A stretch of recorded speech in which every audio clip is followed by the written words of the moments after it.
அந்த லான்கியோட போட்டுக்கு போறாரு. ஸோ அங்கே போனோன்னா அவர் ரொம்ப நல்லா வாசிச்சுட்டு இருக்கா. அதை கேட்ட உடனே நம்ம தயாவுக்கு ரொம்பவே ஆர்வம் தாங்காமல் கை கட்டுஜியா லைட்டாக மறைச்சிட்டு இருக்கான். ஸோ அப்போ நான் லூயி சொல்கிறாரு, ரொம்பவே அருமையாக வாசிச்சிங்க, உங்கள் கையில் ஏதோ ஒரு வித்தை தான் இருக்குது அப்படின்னு லூயி சொல்கிறாரு. அது கேட்ட அந்த லானியை சொல்கிறான், இதை கற்றுக்க எனக்கு 10 வருஷம் ஆயிடுச்சு, ரொம்பவே கஷ்டம்தான் இந்த பீப்பாவை வாசிக்கிறது.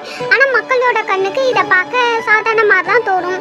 அப்புறம் என்னால் மேடெல்லாம் ஏறி இதெல்லாம் வாசிக்க முடியாது அப்படின்னு அவன் சொல்லிட்டு இருக்கா. அது கேட்ட லூயி சொல்கிறாரு, இசை பணத்துக்காக இல்லை, அது நம்மளோட மனசை ரொம்பவே சாந்தப்படுத்தும், இசை ரொம்பவே நல்ல விஷயம் அப்படின்னு லூயி சொல்கிறாரு. அதை கேட்ட லானியை சொல்கிறா, உங்களை மாதிரி ஒரு ரசனை உள்ள ஒரு மனுஷனை பார்க்குறது ரொம்பவே கஷ்டமாக இருக்குது அப்படின்னு லூயி, உங்களுக்கும் என்னோட டேஸ்ட் மாதிரி தான் இருக்குது, நம்ம 2 பேரும் ஒரே மாதிரி தான் இருக்கோம் அப்படின்னு சொல்லி 2 பேரும் பேசிகிட்டு இருக்காங்க.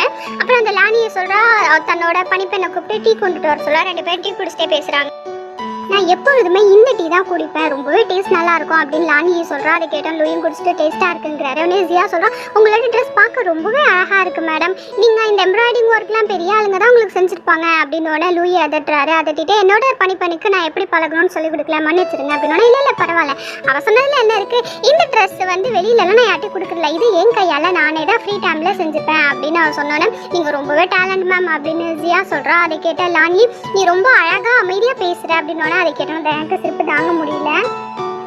ஜியா இந்த கான்வர்சேஷன் கடையில் எல்லாத்தையுமே நோட் பண்ணிட்டு இருக்கா. அந்த லானி இருமுறதுலேருந்து பணிப்பெண்ணோட ஷூஸ் வரைக்கும் எல்லாத்தையும் நோட் பண்ணிட்டு இருக்கா லூயுவும். ஸோ லூயி சொல்கிறாரு, சாரி நாங்கள் இங்கே சும்மா வாக் பண்ண தான் வந்தோம், ஆனால் நாங்கள் உங்களை ரொம்பவே டிஸ்டர்ப் பண்ணிட்டோம் அப்படின்னு. நாளி அதெல்லாம் ஒன்றும் பிரச்சனை இல்லை, நீங்கள் என்ன டிஸ்டர்ப்லாம் பண்ணவே இல்லை, ஆனால் நான் உங்ககிட்ட ஒன்று கேட்கணும், அது கேட்கலாமா என்னமான்னு எனக்கு தெரியல அப்படின்னு லானியை சொல்கிறா. உடனே லூயும் ஒன்றும் பிரச்சனை இல்லை கேளுங்க அப்படின்னோடனே, இல்லை நீங்கள் பதில் சொன்னீங்களா எனக்கு தெரியல, உங்களுக்கு கல்யாணம் ஆகிடுச்சா அப்படின்னு லானியை கேட்குறா. உடனே கேட்ட ஜியா ஒன்றும் இல்லை எங்கள் முதலாளிக்கு கல்யாணம் ஆகலைன்னு சொல்ல வருவான். ஆனால் அதுக்கு லூயி இல்லை எனக்கு கொஞ்சம் நாளைக்கு முன்னாடி தான் கல்யாணம் ஆகிடுச்சு அப்படின்னு சொல்லிடுறாரு. அதுக்கிட்ட ஜியாவுக்கு ரொம்பவே ஷாக் ஆகிடுது. லூயி சொல்கிறாரு, உங்ககிட்ட நிறைய ஆண்கள் வந்து காதலை பற்றி பேசியிருப்பாங்க அப்படின்னு சொல்லும்போது லானியை சொல்கிறான், ஆமாம் நிறைய ஆண்கள் எப்போதுமே என்னை துரத்திட்டு தான் இருப்பாங்க, எல்லாரும் என்னை காதலிக்கிறேன்னு சொல்லுவாங்க. இப்போ கூட ஒரு ஆண் தன்னோட சொத்தெல்லாம் விற்றுட்டு என்னை கல்யாணம் பண்ணிக்கிறேன்னு சொன்னார். ஆனால் எனக்கு தான் அவர் மேலே எந்த காதலும் இல்லை. எல்லா ஆண்களும் என்னை காதலிக்கிறாங்க, ஆனால் என்னோட அழகை மட்டும்தான் காதலிக்கிறாங்க, என்னோட மனசை யாரும் இங்கே காதலிக்கிறது இல்லை. நான் விற்கக்கூடிய பொருளாக இருக்கிறதுனால எல்லாரும் என்னோட அழகாக தான் பார்க்குறாங்க, எனக்கு ஒரு நல்ல வாழ்க்கை எங்கேருந்து அமைய போகுது அப்படின்னு அந்த பொண்ணு வருத்தப்படுறா. அதை கேட்டு லூயே, ஏன் இந்த மாதிரிலாம் நீங்கள் பேசுகிறீங்க, உங்களோட அழகுக்கும் உங்களோட அறிவுக்கும் கண்டிப்பாக உங்களுக்கு ஏற்ற ஒரு பையன் நிச்சயம் அமைவான் அப்படின்னு சொன்னோன்னா அந்த பொண்ணுக்கு ஒரு மாதிரி ஆயிடுது. ஸோ அந்த சீன் முடிச்சுட்டு நெக்ஸ்ட் என்ன காட்டுறாங்கன்னா, லூயும் போட்டில் நடந்த எல்லா விஷயத்தையும் பற்றி ஜியா கிட்ட கேட்குறாரு. சொல்ல நீ என்னெல்லாம் அப்சர்வ் பண்ணாங்க அப்படின்னு சொல்லிட்டு கேட்குறாரு. ஜியா சொல்கிறா, அப்சர்வ் பண்ணனா நீங்கள் தான் அரை நாள் முழுக்க அந்த பொண்ணோட இருந்தீங்க, அப்புறம் அவ கூட உங்ககிட்ட கேட்டால் அவங்களுக்கு கல்யாணம் ஆயிடுச்சா இல்லையான்னு, ஆனால் இப்போ ஏற்கிட்ட வந்து கேட்குறீங்களே சார் அப்படின்னு அவ கிண்டலாம் சொல்கிறா. அதை கேட்டு லூயி, நான் வந்துட்டு ரிப்போர்ட் தான் பண்ண சொன்னேன் அப்படின்னு ஜியாவும் ஓகே நான் சொல்லிடுறேன். அதாவது லானி பார்க்குறதுக்கு நல்லா தான் இருக்கா, அவளும் நல்ல பொண்ணாக தான் இருப்பான்னு நினைக்கிறேன். ஏன்னா அவளோட பணிப்பெண்ணை ரொம்பவே நல்லா நடத்திக்கிறா. அப்புறம் அவங்க கொஞ்ச நாள் அங்கே தான் தங்கியிருக்காங்கன்னு நினைக்கிறேன். அவங்களோட வீடு அந்த ஏரிக்கு பக்கத்தில் தான் இருக்கணும். அவள் இப்போது ரீசெண்டாக தான் யாருக்கும் தெரியாமல் ரகசியமாக அந்த லேக்கை விட்டு வெளில போயிருப்பான்னு நினைக்கிறேன், அதுவும் மழை காலத்தில். அதனால தான் அவளுக்கு கொஞ்சம் சளி பிடிச்சிருந்துருக்கணும். அப்புறம் அவளை பற்றி நான் ஒரு உண்மையான விஷயம்னு சொல்லணும், நீங்கள் தப்பாக எடுத்துக்கூடாது, ஏன்னா அவளை யார் கண்ட்ரோல் பண்ணுறாங்களோ அவங்கள பற்றி நான் சொல்லணும் அப்படின்னு ஜியா சொல்கிறா. அவளை கண்ட்ரோல் பண்ணுறவங்க ரொம்ப பெரிய இடமா இருக்கணும்னு நினைக்கிறேன். அப்புறம் அவள் ரொம்பவே தன்னை கண்ட்ரோல் பண்ணுறவங்கள்ட்ட மதிச்சு நடந்துக்கிறான். ஃபஸ்ட்டு என்னென்னா அவள் நம்ம போட்டுக்கு போகிறதுக்கு முன்னாடி கண்டிப்பாக அவள் வெளியில் நடந்து போயிருந்துருக்கணும். ஏன்னா அவளோட அந்த லானியோட ஷூஸ் ரொம்பவே க்ளீனாக இருந்தது, ஆனால் அந்த பனிப்பெண்ணோட ஷூஸ் வந்து மண்ணாக இருந்தது. அது மட்டும் இல்லாமல் சீக்கிரட்டாக அவங்க வெளில போயிட்டு வந்திருப்பாங்கன்னு நினைக்கிறேன். அது நமக்கு தெரியக்கூடாது, ரொம்பவே அவசரமாக க்ளீன் பண்ணியிருக்காங்க. ஆனால் க்ளீன் பண்ணதில் என்ன ஆயிடுச்சுன்னா, லானியோட காலை க்ளீன் பண்ணும்போது ரொம்பவே வேகமாக க்ளீன் பண்ணியிருக்கணும். அதனால தான் அவளோட ஷூஸில் கொஞ்சம் ஸ்க்ராச்சஸ்லாம் இருந்தது. ரெண்டாவது புத்திசாலியாக நடந்துக்கிட்ட அந்த லானி தன்னோட காலில் க்ளீன் பண்ண அந்த மண்ணில் ஸ்க்ராட்ச் விழுந்ததை கவனிக்காமல் விட்டுட்டான். இதுவும் சீக்ரெட்டாக தான் நடந்திருக்கு, நம்ம கண்ணுக்கு தெரியக்கூடாதுன்னு பண்ணியிருந்திருக்காங்க.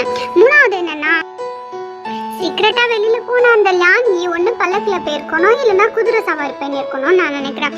அப்புறம் அவளை கண்ட்ரோல் பண்ணுற அந்த பணம் இல்லை அந்த மனுஷன் இவளுக்கு உடம்பு முடியலனாலும் பரவாயில்லன்னு இந்த போட்டுக்கு அனுப்பிச்சு விட்டுருக்காரு அப்படின்னு ஜியா சொல்கிறாரு. கிட்ட தயா கண்டிப்பாக இவளை கண்ட்ரோல் பண்ணுறன்ட்ட பணம் நிறைய இருக்காதுன்னு நான் நினைக்கிறேன். நீ எப்படி பணம் இருக்குன்னு சொல்கிறேன் பாரு. அவன் இவளை 10,000 வெள்ளிக்கு கல்யாணம் பண்ணிக்க சொல்லி சம்மதம் கொடுத்துருக்கான். அப்படி இருக்கும்போது அவன் ஏழையாக தானே இருக்கணும், என் பணத்துக்காக தானே இவ்வளோலாம் பண்ணுறான் அப்படின்னு தயான் சொல்கிறான். அதுக்கிட்ட லூயி சொல்கிறாரு, இல்லை அவன் நிச்சயம் பணக்காரனாக தான் இருக்கணும். ஏன்னா அந்த போட்டு ஹவுஸை டெக்கரேட் பண்ணது எல்லாமே ரொம்பவே காஸ்ட்லியான பொருள். அப்புறம் அந்த பொண்ணுக்கிட்ட உள்ள அந்த பீப்பா கூட ரொம்பவே எக்ஸ்பென்சிவான ஒன்று தான் அப்படின்னு லூயி சொல்கிறாரு. லூயி நெக்ஸ்ட் கேட்குறாரு, குற்றவாளியா ஜெயிலில் இருக்காரு இல்லையா ஒரு வழக்கறிஞர், அவரை அரெஸ்ட் பண்ண அன்னைக்கு என்ன மாதிரியான நாள் அது அப்படின்னு கேட்குறாரு. உடனே தயா சொல்கிறான், அது ஒரு மழை நாள்னு நான் நினைக்கிறேன் அப்படின்னு சொன்னோன்னே ஜியா சொல்கிறான், இந்த பொண்ணு மழை நாளில் தான் வெளில போயிருக்கா, அப்போனா கண்டிப்பாக இந்த லான்யி வெளியில் போயிட்டு அந்த வழக்கறிஞரை தான் சந்திச்சுருந்துருக்கணும் அப்படின்னு ஜியா சொல்கிறான். லூயி ஜியாவை பார்த்து சொல்கிறா, நீ நாளையிலேருந்து கண்டிப்பாக இந்த லான்யி லாஸ்ட் 1 year யாரெல்லாம் போய் பார்த்தா, அவளை கண்ட்ரோல் பண்ணுற ஆள் யார், அவளோட ஒரிஜினல் பேரண்ட்ஸ் யார், அப்புறம் கண்டிப்பாக அந்த வழக்கறிஞர் கைது செய்யப்பட்ட அன்னைக்கு இவ எங்கே இருந்து அப்படிங்கிற இன்ஃபர்மேஷனாக நீ கண்டிப்பாக கலெக்ட் பண்ணிட்டு வர அப்படின்னு சொல்கிறாரு. அதுக்கு ஜியா சொல்கிறா, அந்த பொண்ணு தான் நல்லா பேசுகிறாள், அப்போ நீங்கள் ஸ்ட்ரைட்டாக அவகிட்டே கேட்டுறக்கூடாது அந்த வழக்கறிஞரை பற்றி அப்படின்னு ஜியா சொல்கிறா. உடனே அதுக்கு லூயி சொல்கிறாரு, ஓ அப்படியா, நான் கேட்டால் அவள் உடனே எல்லாம் பதில் சொல்லிடுவாளா என்ன அப்படின்னு லூயி சொன்னோன்னே ஜியா சொல்கிறா, கொஞ்சம் கிண்டலாக அவளும் கேட்குறா. அவளே அந்த பொண்ணே தன்னோட 1 side லவ் பற்றிலாம் உங்ககிட்ட சொல்லும்போது உங்களுக்கு தோணலையா அவ்வளோ வெள்ளை அழகான அந்த பொண்ணை பார்க்கும்போது உங்களுக்கும் ஏதாவது தோணி இருக்குமே அப்படின்னு ஜியா சொல்கிறா. உடனே அவருக்கு அதை கேட்டோன்னா லூயி சரியான பைத்தியம் அப்படின்னு அவர் வந்துட்டு போயிடுறாரு. தயாங்க அவளை திட்டுறான், உனக்கு கொஞ்சமாவது அறிவு இருக்கா, கொஞ்சமாவது நீ உன்னை கண்ட்ரோல் பண்ணிக்கோ, உன் மூளை பேசுது மனசுக்குள்ளே பேசுகிற எல்லாத்தையும் அப்படியே வெளில சொல்லிடாத அப்படின்னு சொல்லி கண்ட்ரோல் பண்ணுறான். ஜியா அதே எப்போதும் போல் அதெல்லாம் கண்டுக்கவே இல்லை. நெக்ஸ்ட் அந்த வழக்கறிஞர் அரெஸ்ட் பண்ணி வச்சிருக்காங்க இல்லையா, அந்த ஜெயிலை காட்டுறாங்க. அங்கே ஒரு அழகான பாட்டு சவுண்ட் ஒன்று கேட்குது. அந்த பாடிட்டு யாரோ ஒருத்தவங்க வராங்க. ஆனால் அங்கே உள்ள அந்த குற்றவாளியாக இருக்கக்கூடிய அந்த வழக்கறிஞருக்கு தெரிஞ்சிருது, ஓ இது நீ தானா அப்படின்னு அவர் கேட்குறாரு. அவர் ரொம்ப ஆச்சரியமாக இருக்கும்போது தான் ஏதோ ஒரு கைகள் அவர் அழகாக தடவிட்டு டக்குன்னு ஏதோ ஒரு ஃப்ராக்ஷன் ஆஃப் செகண்டில் அவரை இழந்து விழுந்துடுறாரு. ஸோ அதுக்கப்புறம் இவரை பார்க்குறதுக்காக லூயி வராரு. அப்போதான் அங்கேருந்து சென்ஃபு போயிட்டு இந்த மாதிரி அந்த வழக்கறிஞர் இறந்து போயிட்டாரு அப்படின்னு லூயி ரொம்பவே ஷாக் ஆகிடுறாரு. போயிட்டு அவரும் பார்க்குறாரு அந்த பாடியை. அங்கே ஜியா தயாங் அப்புறம் ஹெட் கான்ஸ்டபிள் எல்லாருமே வந்துடுறாங்க. ஜியா அந்த பாடியை பரிசோதனை பண்ணிட்டு சொல்கிறான், இவரோட காதில் வெடிச்சு தான், அதாவது ரொம்ப ஷாக் ஆகி காது ரொம்ப வெடிச்சு தான் இவர் இறந்து போயிருக்காரு.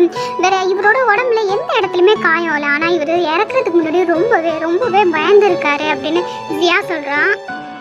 இவர் உடம்புல விஷமும் இல்லை, அப்புறம் இந்த ஜெயிலில் உள்ள எந்த கதவும் உடைக்கப்படவும் இல்லை, எல்லாமே அப்படியே தான் இருக்கு. ஆனால் இவர் இறந்துட்டார். இவரோட இறப்பு நார்மலாக இல்லை, ஏதோ ஒரு அப்நார்மலாக தோணுது. ஒருவேளை இதெல்லாம் பேபி சாசா இருக்குமோ அப்படின்னு ஜியா சொல்கிறானே. லூயி சொல்கிறாரு, நீ ஒரு கான்ஸ்டபிள், இந்த மாதிரி ஒரு விஷயத்துல நம்புவியா என்ன அப்படின்னு கேட்குறாரு. இல்லை அப்படி கிடையாது, ஆனால் இந்த மரணம் சாதாரண மாதிரி இல்லையே அப்படின்னு ஜியா சொல்கிறா. உடனே ஹெட் கான்ஸ்டபிளும், இந்த மாதிரி ஒரு கேஸை நான் இப்போ தான் ஃபஸ்ட் டைமாக பார்க்குறேன், இது கண்டிப்பாக எந்த ஒரு கத்தி எதுவுமே இல்லாமல் அதுவும் ஒரு ஜெயிலுக்குள்ளே இப்படி ஒரு கொலை நடந்திருக்குன்னா நம்ம கண்டிப்பாக இதுக்கான காரணத்தையும் அந்த கொலைக்காரனையும் நம்ம கண்டுபிடிக்கணும் அப்படின்னு அவரும் சொல்கிறாரு. உடனே லூயி சொல்கிறா, நான் இந்த கேஸை முழுவதுமாக ஜியா கிட்ட கொடுக்குறேன் அப்படின்னோடனே ஜியாவும் சரின்னு சொல்கிறான். அப்போது சரி இந்த கேஸ் முடிச்சுட்டு வெளில வரும்போது அங்கே இருந்த ஊர் அதிகாரி ஒருத்தர் இருப்பார் இல்லையா, அவர் உடனே லூயி கிட்ட சொல்கிறாரு, ஜெயிலில் இந்த மாதிரி ஒரு கொலை நடந்திருக்கு, நம்ம செவனின் பேரரசட்டை இந்த மாதிரி சொல்லிடலாமா, அதாவது மக்களோட பணத்தை திருடுனதுனால இவர் தானே தற்கொலை பண்ணிக்கிட்டு இறந்து போயிட்டாரு அப்படின்னு நம்ம சொல்லிடலாம் அப்படின்னு அந்த ஊர் அதிகாரி சொல்கிறாரு.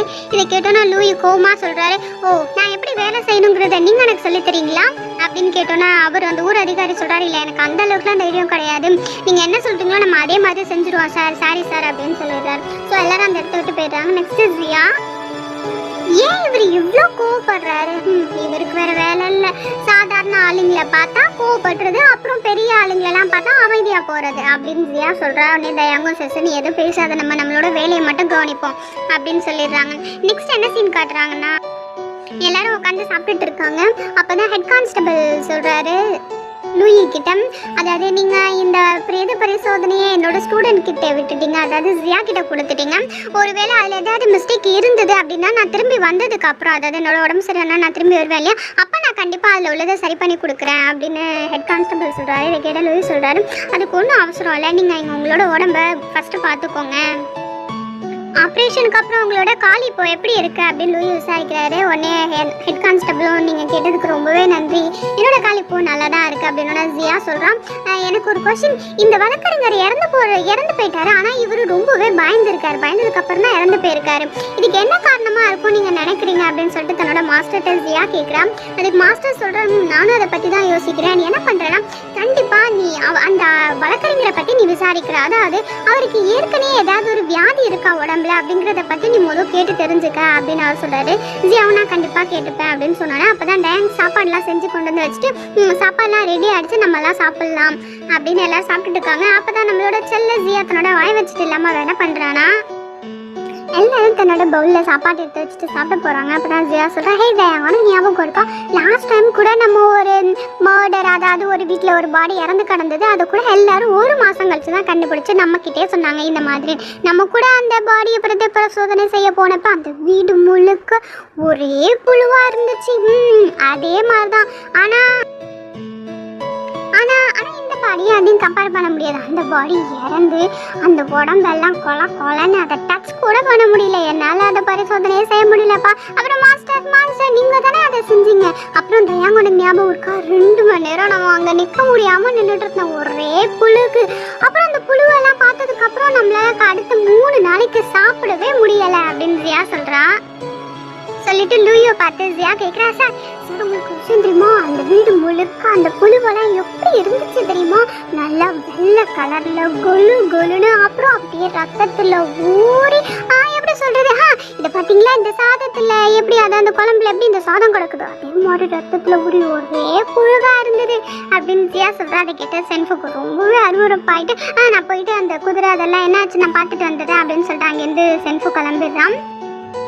அதை கேட்ட தயாங்கும் தன்னோட சாப்பாடை தள்ளி வச்சுதான். உடனே ஜியா சொல்கிறா, தயாங் அங்கே உள்ள புழுவெல்லாம் எண்ணி பார்த்தா கண்டிப்பாக அந்த புழுவெல்லாம் 4-5 ஆள் சாப்பிட்லாம் இல்லையா அப்படின்னு சொல்கிறா. உடனே அதை கேட்ட தயாங், சார் இந்த மாதிரிலாம் உன்னால தான் முடியும் அப்படின்னு உடனே லூயை பார்த்து ஜியா சொல்கிறான், சார் நீங்கள் அப்படின்னு ஹெட் கான்ஸ்டபிள் சொல்கிறா, சார் நீங்கள் சாப்பிடுங்க, நீங்கள் சாப்பிடுங்க அப்படின்னு லூயை சாப்பிட போகிறாரு. உடனே ஜியா சொல்கிறா, சார் அந்த உடம்பை நான் அப்படியே கிழிக்கும் போது புழுவெல்லாம் அப்படியே அந்த புள்ளேருந்து வந்துச்சு பாருங்க அப்படின்னு லூயிக்கு சாப்பிடவே முடியல, நான் கிளம்புறேன்னு சொல்லிட்டு லூயி அங்கேருந்து கிளம்பி போயிட்டாரு.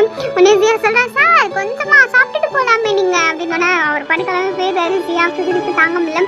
உடனே தயான் கேட்குறான், சார் உன்னால இப்போ இதெல்லாம் சாப்பிட முடியுமா என்ன அப்படின்னு ஜியா சொல்கிறா. தன்னோட சாப்பாடை பார்த்துட்டு அவளாலையும் சாப்பிட முடியல சொன்னதுக்கு அப்புறமா, உன்னால பாதி சாப்பாடெல்லாம் வேஸ்ட்டாக போச்சு, சாப்பிடவே முடியல அப்படின்னு சொன்னோன்னே உடனே மாஸ்டர் திட்டுறாரு. அவள் ஒரு சில வார்த்தை தான் சொன்னா, அதனாலே உன்னால சாப்பிட முடியலையா என்ன அப்படின்னு சொல்கிறாரு.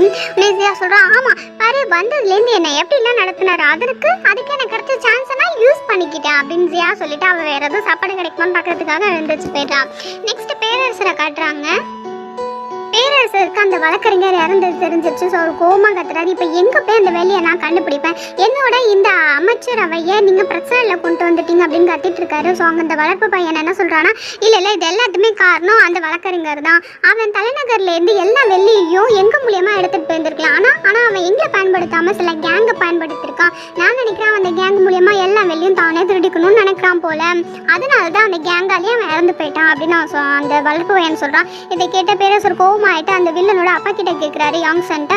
அவரும் ஆமாம் இது எல்லாத்துக்குமே அவன் தான் காரணம் அப்படின்னு சொல்கிறாரு. ஸோ அங்கே உள்ள ஒரு நல்ல அமைச்சர், இப்போ நம்ம இறந்து போனதை பற்றிலாம் பேசக்கூடாது, மக்களோட அந்த பணத்தை தான் முதல் நம்ம கண்டுபிடிக்கணும் அப்படின்னு அவரும் சொல்கிறாரு. இதை கேட்ட பேரரசர் அந்த வளர்ப்பு பையனை பார்த்து சொல்கிறாரு, நீ தான் கண்டிப்பாக எல்லா வெள்ளியும் கண்டுபிடிக்கிற, புரிஞ்சுதான், ஒரு வெள்ளி கூட மிஸ் ஆகக்கூடாது அப்படின்னு சொல்லிட்டு அவர் ரொம்ப டென்ஷன் ஆயிடுறாரு.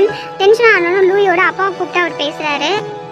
1 லட்சம் வெள்ளி காணாமல் போயிருக்குன்னா கண்டிப்பாக இந்த அரசவையில் தான் யாரோ ஒரு திருடன் இருக்கான், கண்டிப்பாக நீ எல்லாத்தையும் இன்வெஸ்டிகேட் பண்ணணும், புரிஞ்சுதா அப்படின்னு அவர் சொல்கிறாரு. உடனே லூயோட ஃபாதரும் கண்டிப்பாக நான் அதை செய்கிறேன் அப்படின்னு சொல்லிட்டு அங்கேருந்து கிளம்பிட்டாங்க. இங்கே ஜியா லூயோவை பார்க்குறதுக்காக அவரோட ரூமுக்கு வந்திருக்கா. வந்துட்டு கதவை தட்டலாமா வேணாமான்னு பார்த்துட்டு கதவை தட்டிட்டு உள்ளே போய் பேசுகிறா. லூயோ உட்காந்துருக்காரு. ஜியா சொல்கிறா, சார் என்னங்க சார் இது எல்லாமே பில்லு, அன்னைக்கு நம்ம அந்த போட்டை வாடகைக்கு எடுத்தோம் இல்லையா, அதுக்கான செலவுகள் அப்படின்னு சொல்லிட்டு அவள் தான் செலவு பண்ண பணத்தை திருப்பி வாங்குறதுக்காக வந்திருக்கா. சார் இந்தாங்க சார் பில்லு, அதாவது அந்த போட்டை வாடகைக்கு எடுத்தது, அப்புறம் அங்கே சாப்பாட்டு செலவு, அப்புறம் அந்த காஸ்டியூம், அது எல்லாத்துக்கும் இவ்வளோ பைசா, நீங்கள் இதை கண்டிப்பாக அதோட பார்த்துட்டு என்னோட பணத்தை எங்கிட்ட திருப்பி கொடுத்துருங்க அப்படின்னு ஜியா கேட்குறான். அதுக்கு லூயி சொல்கிறாரு, கண்டிப்பாக நான் அந்த போட்டுக்கான வாடகையை கொடுத்துட்றேன், ஆனால் நான் அங்கே டீ மட்டும்தான் குடித்தேன், ஆனால் வேறு யாரோ ஒருத்தர் தான் மற்ற சாப்பாடெல்லாம் சாப்பிட்ருப்பாங்கன்னு நினைக்கிறேன். அதுக்கு யுவான் அதுக்கெல்லாம் பே பண்ண முடியும் அப்படின்னு லூயி கேட்குறாரு. உடனே அது கிட்ட ஜியா, என்ன சார் அது வந்து நான் வந்து கொஞ்சம் தான் வெறும் 1-2 பீஸ் தானே நான் சாப்பிட்டேன் அப்படின்னு ஜியா சொல்கிறா. அதுக்கு லூயி, என்ன 1-2 பீஸா அப்படின்னு சொல்லிட்டு அன்னைக்கு ஜியா நல்லா வெளுத்து கட்டினாரே அதெல்லாம் யோசிச்சு பார்த்துட்டு அவர் சொல்கிறாரு, கான்ஸ்டபிள் யுவான் மனுஷனா கண்டிப்பாக உண்மையாகவும் நேர்மையாகவும் இருக்கணும், புரிஞ்சுதா அப்படின்னு சொல்லி கேட்குறாரு. அதுக்கு ஜியா, யுன்ஜின்ஷா தன்னோட மனசில் நினச்சிக்கிறியா, ஓ யுன்ஜின்ஷா நீ எவ்வளோ பெரிய தீனி பண்டாரமா இருக்கு, அன்னைக்கு நீ சாப்பிட்டதுக்கெல்லாம் எவ்வளோ பணம் தெரியுமா, நீ அன்னைக்கு சாப்பிட்ட பாரு அதுக்கான பணம் உன்னோட 1 மாசத்து சம்பளம் அப்படின்னு நினச்சிட்டு இருக்கா. அப்போதான் லூயி சொல்கிறாரு, ஆமாம் ஏன் இந்த ரூமெல்லாம் எவ்வளோ அழுக்காக இருக்குது அப்படின்னு கேட்குறாரு. உடனே சார் நான் க்ளீன் பண்ணுறேன் சார், நான் எடுக்கிறேன், ஏதோ நான் க்ளீன் பண்ணுறேன் பாருங்க அப்படின்னு சொல்லிட்டு அங்கே குப்பையெல்லாம் எடுக்கிறா. உடனே லூயி கேட்குறேன், உங்க இந்த மாதிரி வேலையெல்லாம் உன்னால ஒன்றும் பிரச்சனை இல்லை, உங்களை கம்ஃபர்டபுளாக ஃபீல் பண்ண வைக்கிறது தான் என்னோட கடமை அப்படின்னு சொல்லிட்டு அந்த இடத்துல உள்ள குப்பையெல்லாம் எடுத்துகிட்டு இருக்கா. அப்புறம் அந்த இடத்துல கூட ஒரே தூசியாக இருக்குல்ல, நான் க்ளீன் பண்ணுறேன், நான் எதுக்கு சார் இருக்கேன், நான் க்ளீன் பண்ணுறேன் அப்படின்னு சொல்லிட்டு தண்ணி வச்சு அந்த இடத்துல க்ளீன் பண்ணிட்டு இருக்கா. உடனே லூயி சிரிச்சுக்கிட்டே சொல்கிறாரு, அப்புறம் இந்த கதவுல கூட நான் பண்றேன் அப்படின்னு சொல்லிட்டு ஜியா அந்த கதவுல உள்ளதையும் ரொம்பவே அழகா க்ளீன் பண்ணிட்டு இருக்கா. அதை பார்த்து லூயிக்கு சிரிப்பும் தாங்க முடியல.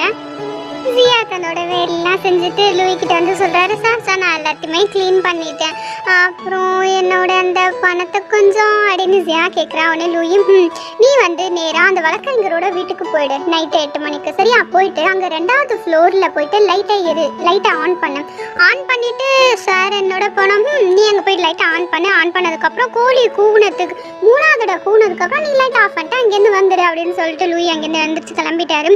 ஜியா பின்னால் போயிட்டு, சார் என்னோட பணம், நீ தான் சொல்லிட்டல அப்புறம் என்ன கவலை அப்படின்னு ஜியாவுக்கு செம்ம ஹாப்பியாக எடுது. ஏன்னா அவளோட பணம் அவளுக்கு கிடைக்க போகுது இல்லையா. ஸோ அவளும் லூயி சொன்னாப்புல அந்த வழக்கறிஞர் இருக்கா இல்லையா அவரோட வீட்டுக்கு போயிடுறா. ஸோ அவளும் அந்த குற்றவாளியாக இறந்து போனார் இல்லையா வழக்கறிஞர், அவரோட வீட்டில் வந்து உட்காந்துட்டு இருக்கான். எப்படி சேவல் இங்கே இருக்கும், சேவல் இருந்து கத்தமா நான் அதெல்லாம் தலைநகரில் தான் பார்த்துருக்கேன், இங்கே எங்கேயாவது இருக்குமோ என்னமோ அப்படின்னு யோசிச்சுட்டே உட்காந்துட்டு இருக்கான். பார்த்தா திடீர்னு ஒரு சவுண்டு கேட்குது, என்னன்னா அங்கே ஒரு பூனை வருது. ஸோ அதை பார்த்தோன்னா ஜியா சொல்கிறா, ஹே நீயா, நான் ரொம்பவே மிஸ் பண்ணேன் அப்படின்னு சொல்லி தூக்கி கொஞ்சிட்டு இருக்கான். கொஞ்சிட்டே சொல்கிறா, இங்கே எங்கேயாவது பக்கத்தில் சேவல் இருக்கா என்ன உனக்கு தெரியுமா, அப்படி இங்கே ஒரு வேளை சேவல் இருந்தால் கண்டிப்பாக நீ அதை சாப்பிட்ருப்ப அப்படின்னு சொல்லி அதை கொஞ்சிட்டு இருக்கான். அவளுக்கு அப்பதான் ஞாபகம் வருது. ஸோ பணம் வாங்குறதுக்காக லூயோட ரூமுக்கு போயிருந்தார் இல்லையா, அங்கே ஒரு மேப் இருந்தது. அவள் பார்த்தா ஞாபகப்படுத்தி, ஓ அப்படியான்னு சொல்லிட்டு தங்கிட்ட இல்லை ஒரு பைனாக்குலர் எடுத்து ஒரு ஜன்னல் வழியாக பார்க்குறா. ஆப்போசிட்டில் லூயி நின்றுட்டு இருக்காரு. ஏன்னா ஆச்சரியமா இருக்குன்னு திரும்பி பார்க்குறா. அப்போ தான் லூயி செய்ய கட்டி கிளம்பி இங்கேருந்து அப்படின்னு சொல்கிறாரு. உடனே ஜியாவும் அங்கேருந்து கிளம்பி வரா. வெளியில் ஒரு நல்ல மழை பெய்தா. வரும்போது தான் அந்த பூனையும் அவள் கூடயே வருது. உடனே, ஓ உனக்கு என் கூட இருக்க பிடிச்சிருக்கா என்ன அப்படின்னு சொல்லிட்டு அவளும் அந்த பூனையை தூக்கிக்கிட்டு வெளியில் வரா. கூடையோட லூயி நின்றுட்டு இருக்காரு. ஜியா தான் லேட்டாக வந்ததுக்காக மன்னிப்பு கேட்டுட்டு, சரி நீ என்ன கண்டுபிடிச்சா அப்படின்னு லூயி கேட்குறாரு. நீங்கள் நின்றுட்டு இருந்தீங்க இல்லையா அந்த அறை அந்த லானியோடது. அப்புறம் இங்கேருந்து இந்த குற்றவாளியாக இறந்து போனார் இல்லையா வழக்கறிஞர், அவர் வீட்டோட ஜன்னல் வழியாக பார்த்தா அவளோட அந்த ரூம் தெரியுது. இதுலேருந்து என்ன தெரியுதுன்னா 2 பேத்துக்கடையில் ஏதோ ஒரு உறவு இருக்குது அப்படின்னு ஜியா சொல்கிறா. அதுவும் மலையில் நனைஞ்சிக்கிட்டே அவள் தன்னோட ரிப்போர்ட்டை லூயிக்கு ரிப்போர்ட் பண்ணிட்டு இருக்கா. ஃபைனலாக வெதை சொல்கிறான்னா, அந்த வழக்கறிஞர் வந்து கைதான அன்னைக்கு தான் அவள் இந்த வீட்டை விட்டு காலி பண்ணி வெளியிலையும் போயிட்டான். நீங்கள் அவள் சொன்னது போல் இது ஒன் சைட் லவ்லாம் இல்லை, அவங்க 2 பேத்துக்குள்ளே வேறு ஏதோ ஒரு தொடர்பு இருக்குது அப்படின்னு ஜியா சொல்கிறான். ஆனால் லூயி அவள் மலையிலே நனைஞ்சிட்டு இருக்கிறதான் பார்த்துட்டு இருக்காரு. பார்த்துட்டு அவர் சொல்கிறாரு, சரிவா நம்ம போகலாம் அப்படின்னு சொல்லிட்டு லூயி ஜியாவை தன்னோட கொடையில் கூப்பிட்டுட்டு அங்கேருந்து நடந்து போயிட்டு இருக்காரு. உடனே ஜியா சொல்கிறா, அந்த லானியை சந்திக்கிறதுக்கு நம்ம இன்னொரு ஆப்பர்ச்சுனிட்டியை கண்டிப்பாக கண்டுபிடிக்கணும் அப்படின்னு ஜியா சொல்லிட்டே வரா. உடனே லூயி அவன் நினைவதை பார்த்துட்டு தன்னோட முழு கூடையும் அவளுக்கு நகர்த்துறாரு. அதை பார்த்துட்டு ஜியா முழிக்கவும் லூயி சொல்கிறாரு, அந்த பூனை மலையில் நனைகிறதுனால அது மற்றவங்களோட மனசையும் காயப்படுத்துது அப்படின்னு அவர் சொல்கிறாரு. அதுக்குன்னே ஜியா சொல்கிறா, ஓ நீங்கள் நினைக்கிறீங்களா ஒரு வேளை நானும் மலையில் நனைஞ்சா மற்றவங்களோட மனசு காயப்படுமா அப்படின்னு ஜியா கேட்குறா. அதுக்கு லூயி எந்த பதிலும் சொல்லலை, அமைதியாக வந்துட்டு இருக்காரு. அப்போ தான் ஜியா கேட்குறா, நீங்கள் என்ன இந்த ரூமில் போய் இருக்க சொன்னீங்க, அப்புறம் சேவலுக்கு 3 தடவை கூப்பினதுக்கு அப்புறம் தான் வெளில வரணும்னு சொன்னீங்க, அது ஏன் அப்படின்னு ஜியா கேட்குறா. உடனே அதை கேட்டு லூயி சொல்கிறார், அந்த வழக்கறிஞர் அப்நார்மலாக இறந்து போயிருக்காரு இல்லையா, அதனால் அவரோட ஆத்மா அந்த வீட்டில் இருக்கும், நீ வேற ஒரு கொஞ்சம் நல்ல ஆத்மா இல்லையா, நீ அங்கே போய் இருந்தினா அந்த கெட்ட ஆவி வரும்போது நீ அந்த ஆவியோட சண்டை போடக்கூட கற்றுக்குவ, அதனால தான் அப்படின்னு ஜியா லூயி சொல்கிறாரு. இதை கேட்டால் ஜியா என்ன என் கூட விளையாடுறீங்களா அப்படின்னு ஜியா கேட்குறா. உனக்கு என்ன பார்த்தா உங்ககிட்ட விளையாடுற மாதிரி தோணுதா அப்படின்னு லூயி கேட்கும். ஜியா சொல்கிறா இல்லை இல்லை நான் நினைக்கிறேன் நீங்கள் என்ன நல்லா ட்ரைன் பண்ணுறீங்க, நான் அதாவது இந்த பேய் பிசாசு விஷயத்துலலாம் நான் ரொம்ப ஸ்ட்ராங்காக இருக்கணும் நீங்கள் நினைக்கிறீங்க, புரிஞ்சுதா அப்படின்னு ஜியா சொல்கிறா. அதை கேட்டால் லூயி நீ எப்படி நினச்சாலும் சரி அப்படின்னு சொல்லிட்டே வராங்க.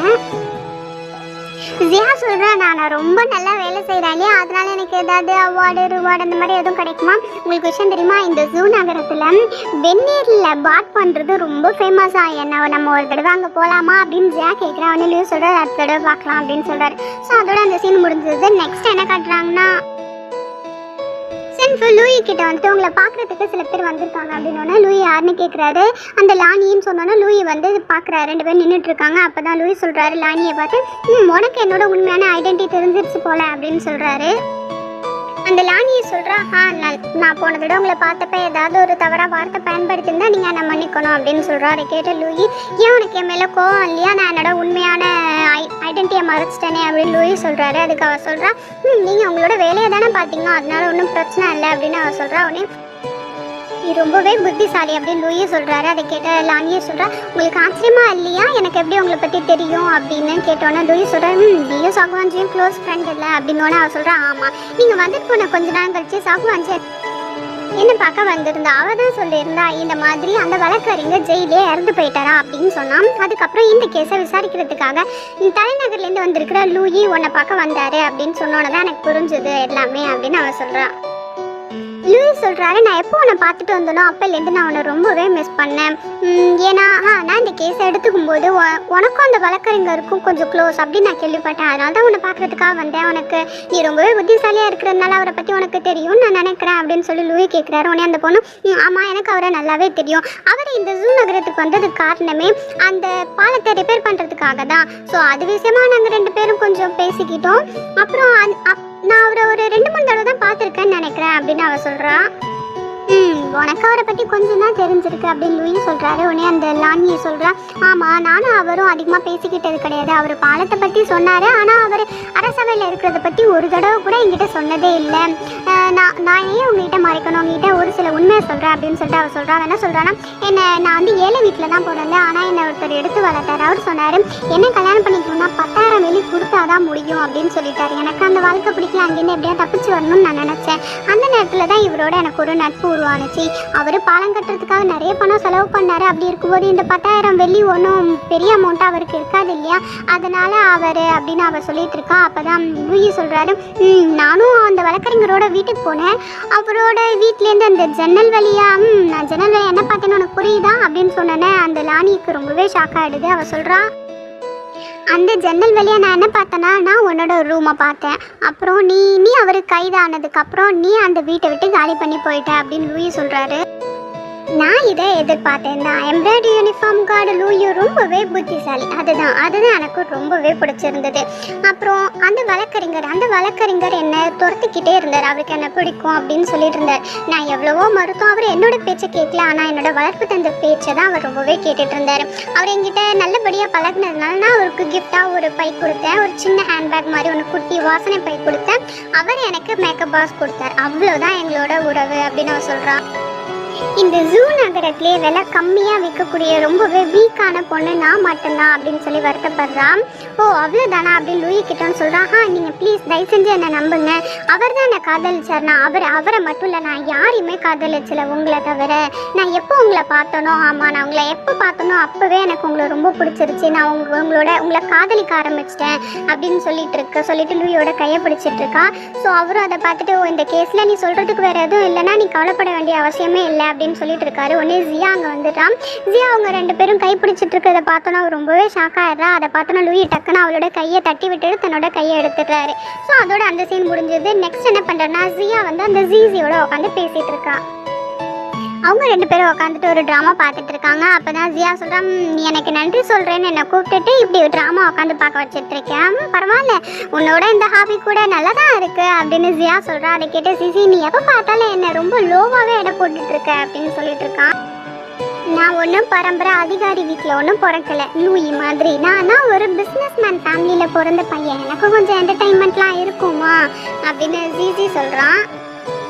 பணக்காரனா இருக்கிறது நல்ல விஷயம்தான் அப்படின்னு ஜியா சொல்லிட்டு பார்த்துட்டு இருக்கா. அப்பதான் ஜிஜி சொல்கிறான், இந்த ஜூ தலைநகரத்தில் இந்த ட்ராமா ரொம்பவே ஃபேமஸ் தெரியுமா?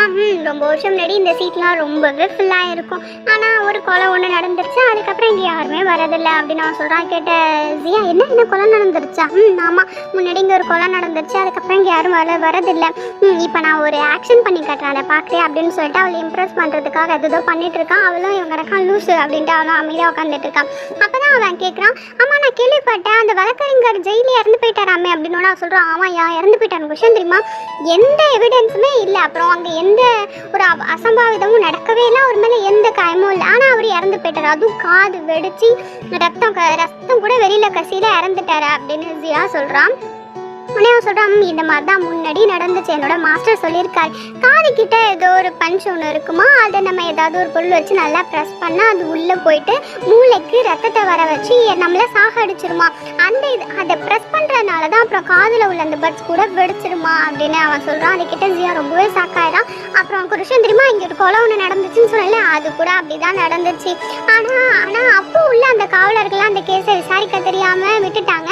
அப்புறம் மக்கள் எல்லாரும் சேர்ந்து அது ஒரு பேயால நடந்திருக்கும் அப்படின்னு சொல்லிட்டாங்க அப்படின்னு அவன் சொல்லிட்டு இருக்கான். அதை கேட்டு ஜியா உடனே அங்கேருந்து கிளம்பி அந்த வழக்கறிஞரோட உடம்பு இருக்கு இல்லையா, அதை பரிசோதனை செய்யறதுக்காக போயிடுறான். அங்கே போயிட்டு அவளை அந்த காதை நல்லா பரிசோதனை செஞ்சு பார்க்குறான். அப்போதான் அவளுக்கு தெரியுது அந்த காதுக்குள்ளேருந்து ஏதோ ஒரு கம்பி மாதிரி ஒன்றை எடுக்கிறான். ஸோ யாரோ ஒருத்தவங்க அந்த காது கிட்ட வந்து ப்ரெஸ் பண்ணியிருக்காங்க, அது உள்ளே போய் அவரோட காதில் உள்ள ஏதோ ஒன்றை வெடிக்க வச்சு அந்த ரத்தம் மூளைக்கு போய் அதனால அவர் ரொம்பவே பயந்து இறந்து போயிட்டாரு அப்படிங்கிறத ஜியா அப்பதான் கண்டுபிடிச்சு அந்த ஆணியை வச்சு பார்த்துட்டே இருக்கா. திடீர்னு ஒரு ஆள் வந்து அதை அவ கையிலேருந்து பிடுங்கிடுறாங்க. ஜியா ரொம்பவே பயந்துட்டு திரும்பி பார்க்குறான். அங்கே நிற்கிறது லூயி. ஜியா ரொம்பவே கோமா சொல்றா, சார் என்ன பூனை பிறந்த வருஷத்துல பிறந்தீங்களா என்ன, சத்தமா இல்லாம இப்படி வரீங்க, உங்களால நான் பயந்தே போயிட்டேன், என்னோட உயிரே போயிருக்கும் போல அப்படின்னு அவ சொல்றான். அதை கேட்ட லூயி சொல்கிறேன், மக்கள் எல்லாம் சொல்லுவாங்க யார் மரியாதை இல்லாமல் நடந்துக்கிறாங்களோ அவங்க தான் சாகுற அளவுக்கு பயப்படுறவங்களாம். அப்போனா நீ பயந்துருக்கனா, நீ ஏதாவது மரியாதை இல்லாமல் நடந்துக்கிட்டியா என்ன அப்படின்னு கேட்குற. அதை கேட்ட லூயா, நான் அப்படி இந்த மாதிரி நடத்துனேன், நானும் உங்களை மாதிரி இல்லை அப்படின்னு ஒன்று லூயி முறைக்கிறாரு. அது வந்து நீங்களும் என்ன மாதிரி ரொம்பவே மரியாதை உள்ளவர் தான், உண்மையானவர் தான் அப்படின்னு ஜியா சமாளிச்சிடுறான். அப்போ தான் கேட்குறான், ஆமாம் நீங்கள் எப்படி இங்கே வந்தீங்க அப்படின்னு ஜியா கேட்டான். லூயி சொல்கிறேன், நான் விசாரித்தேன், கான்ஸ்டபிள் யுவான் இங்கே வந்திருக்கிறதா, நான் நினச்சேன் கண்டிப்பாக ஏதாவது ஒன்று புதுசாக கண்டுபிடிச்சிருப்பாங்க அப்படின்னு தான் நானும் இங்கே வந்தேன் அப்படின்னு லூயி சொல்கிறாரு. நான் கேட்டேன், ஜியா பரவாயில்ல சார், உங்களுக்கு கூட செம்மையாக உங்கள் மூளை வேலை செய்யுது அப்படின்னு சொல்லிட்டு ஜியா எக்ஸ்பிளைன் பண்ணுறான். இந்த பார்த்தீங்களா ஊசி, இந்த ஊசியை வச்சு தான் இந்த வழக்கறிஞரை கொண்டு இருக்காங்க. அப்புறம் உங்களுக்கு ஒரு விஷயம் தெரியுமா, இந்த ஊரில் இந்த ஜூ நகரத்தில் இதே மாதிரி முன்னாடி ஒரு விஷயம் நடந்ததா என்கிட்ட ஜிசி சொன்னான் அப்படின்னு ஜியா சொல்கிறா. அதை கேட்டேன் லூயி, ஜிசி இந்த ஜூ நகரத்துக்கு வந்து கொஞ்ச நாள் தான் அது, ஆனால் உனக்கு அவனை நல்லாவே தெரிஞ்சிருக்கு. இதுலேருந்து என்ன தெரியுது, உனக்கு கான்ஸ்டபிள் வேலை பார்க்குறதுல அவ்வளோ பெரிய இன்ட்ரெஸ்ட் இல்லை போல அப்படின்னு லூயி சொல்கிறாரு. ஜியா சொல்கிறா, நான் ஏன் சிசியை தேடினேன்னா நான் ஒரு க்ளூக்காக தான் சார் அவனை தேடினா, வேறு ஒன்றுமே கிடையாது அப்படின்னு ஜியா சொல்லிட்டு இருக்கா. ஸோ நெக்ஸ்ட் என்ன பண்ணுறாங்கன்னா, ஜியாவும் லூயிவும் தன்னோட யூனிஃபார்ம் மாற்றிட்டு நார்மல் ட்ரெஸ்ஸில் ஒரு இடத்துல உட்காந்துட்டு இருக்காங்க. ஜியா லூயியை பார்த்து சொல்கிறா, சார் நீங்கள் இந்த ட்ரெஸ்ஸில் ரொம்பவே நார்மல் மனுஷன் மாதிரி இருக்கீங்க, அப்படியே நம்ம ரெண்டு பேரும் க்ளோஸ் ஆகிட்டோம் அப்படின்னு அவன் நார்மலாக தான் சொல்லிட்டு இருப்பான். நான் சொல்லிட்டா சார், நான் அந்த கேஸ் ஒன்று பார்த்தேன், அந்த ட்ராமாவில் ஒருத்தங்க இறந்து போயிட்டாங்கன்னு சொன்னேன் இல்லையா, அந்த கேஸ் பார்த்தேன். அந்த கேஸ் நடந்ததுக்கப்புறம் அந்த ட்ராமா நடத்துகிறவங்க இந்த ஊருக்கு வரவே இல்லை, ஆனால் அதுக்கப்புறம் ரொம்ப வருஷம் கழிச்சு தான் இப்போ வந்திருக்காங்க. ஆனால் அவங்க வந்து இந்த நேரத்தில் தான் இந்த வழக்கறிஞரும் அதே மாதிரி இறந்து போயிருக்காரு. ஸோ இதுலேருந்து என்ன தெரியுது, இது ரெண்டுத்துலேயும் ஏதோ ஒரு விஷயம் இருக்குன்னு தெரியுது அப்படின்னு ஜியா சொல்கிறான். இதை கேட்டுட்டு இருந்த லூயி சொல்கிறார், நீ என்ன கூப்பிட்ட இந்த ட்ரெஸ்ல, இங்க நீ செவனேன்னு தயாங்க இல்லைன்னா சென்ஃபோ கூப்பிட்டுருக்க வேண்டியதானே அப்படின்னு அவர் கத்துறாரு. அப்பதான் ஜியா சொல்றா, நம்ம அந்த டிராமா டீம்ல போய் சேர வேணாமா, அதுக்கு அழகு ரொம்ப முக்கியம், நீங்க தயாங் சென்ஃபோட ரொம்பவே அழகா இருக்கீங்க, அந்த டிராமாக்கு வாய்ஸ் மட்டும் இல்லை அழகும் ரொம்பவே முக்கியம், அதனால தான் நான் உங்களை சூஸ் பண்ணேன் அப்படின்னு ஜியா சொல்றா. நான் உன்னை சந்திச்ச நாள்ல இருந்து நீ பேசின நல்ல வார்த்தை இதுதான் அப்படின்னு லூயி சொல்றாரு. அதை கிட்ட ஜியாவும் சிரிச்சுட்டு அப்படின்ட்டு இருக்கா. அப்போதான் அவங்க எதிர்பார்த்த அந்த டிராமாவோட ஓனர் நடந்து வந்துட்டு இருக்காரு. ஆக்சுவலி உங்க ஐடியா என்னன்னா சென்ஃபோ அவர்கிட்ட உள்ள பணத்தை திருடிட்டு போகணும், ஜியா போய் அதை காப்பாற்றணும், அப்போ அவரை தேங்க் பண்ணணும், அப்போ இவங்க வந்துட்டு நாங்கள் ரொம்பவே ஏழை ஏன்னா உங்களோட ட்ராமாவில் சேர்த்துக்கோங்க அப்படின்னு சொல்லணும். ஸோ அதே மாதிரி அவங்க நினச்சது எல்லாமே நடந்துருச்சு. அந்த மனுஷனும் நல்ல வேலைமா நீ என்னோட பணத்தை காந்து பண்ணி கொடுத்துட்டு ஆமாம் நான் உன்னை எப்படி கூப்பிடுறது இவர் யார் அப்படின்னு சொல்லி விசாரிக்கிறாரு. அப்போ தான் ஜியா சொல்கிறான். உடனே ஜியா தன்னை அறிமுகப்படுத்திக்கிறான். நான் தான் இருந்துச்சு. அப்புறம் இவர் என்னோட பிரதர், இவர் பேர் லூசிசன் அப்படிங்கிறாரு. லூசின்னு சொன்னோன்னே லூயிக்கு ரொம்பவே ஒரு மாதிரி ஆயிடுது. அவர் அப்படியே பார்த்துட்டு அவர் சொல்கிறாரு, அந்த டேங்க் பண்ண வேண்டியவர் சொல்கிறாரு, ரொம்பவே நன்றிமா பணத்தை காந்து பண்ணி கொடுத்துட்டேன், நான் ஒரு ட்ராமாவோட ஓனர், என்னோட இடம் இங்கே பக்கத்தில் தான் இருக்குது, நீங்கள் 2 பேரும் கூட வந்தீங்கன்னா நான் உங்களுக்கு ஒரு ட்ரீட் கொடுப்பேன் அப்படின்னு அவர் சொல்கிறாரு. உடனேலையும் அதெல்லாம் ஒன்றும் வேணாம் அப்படின்னு சொன்ன உடனே ஜியா உடனே கொடுக்க வந்து இல்லை அது வந்து நீங்கள் ட்ராமாவோட மாஸ்டர் ஆகி அப்படின்னு சொல்லிட்டு நிலையை பார்த்து அண்ணா அவங்களுக்கு தான் தெரியும்ல சின்ன வயசுலேருந்து எனக்கு ட்ராமானா ரொம்ப பிடிக்கும், இல்லை நடிக்கிறது கூட ரொம்ப பிடிக்கும்னு. அப்புறம் அவர் அவனே தன்னோட கண்ணெல்லாம் ஈரமாக்கிட்டு திரும்பி சொல்கிறான், அது வந்து நாங்கள் என்னோட குடும்பம் எல்லாமே வெள்ளத்தில் இறந்து போச்சு, நானும் எங்களோட அண்ணனும் மட்டும்தான் இப்போ கடைசியாக உயிரோடு இருக்கோம். அப்புறம் எனக்கு சின்ன வயசுலேருந்து ட்ராமானா ரொம்ப பிடிக்குமா, அது மட்டும் இல்லாமல் நாங்கள் இந்த ஜூ நகரத்தில் வந்ததுலேருந்து ரொம்பவே கஷ்டப்படுறோம், சாப்பிட்றதுக்கு தூங்குறதுக்கு துணி உடுத்திக்க கூட ரொம்பவே கஷ்டமாக இருக்குது.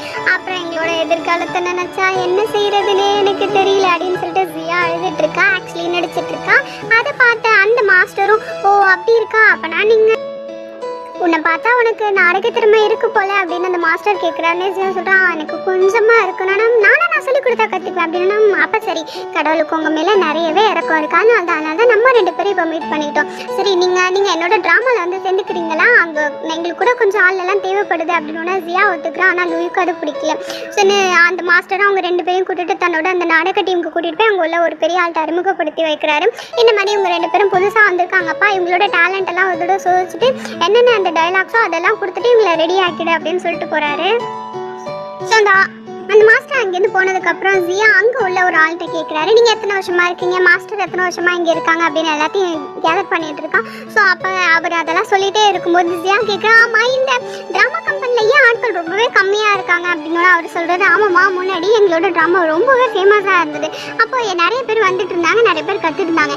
எப்போ எங்களோட அந்த லீடிங் ஆக்டர் போனாரோ அப்போலேருந்து அப்படின்னு சொல்லிட்டு தன்னோட நாக்கு கடிச்சிக்கிட்டாரு. ஸோ ஜியாவும் எதுவும் அதை பற்றி கேட்டுக்காம அமைதியாக நிற்கிற உடனே ஒரு சரி நீங்கள் போய் ரிகர்சல் பாருங்க அப்படின்னு சொல்லிட்டு போயிட்டாரு. ஸோ லூயும் ஜியாவும் நின்றுட்டு தன்னோட ரிகர்சல் பார்த்துட்டு இருக்காங்க.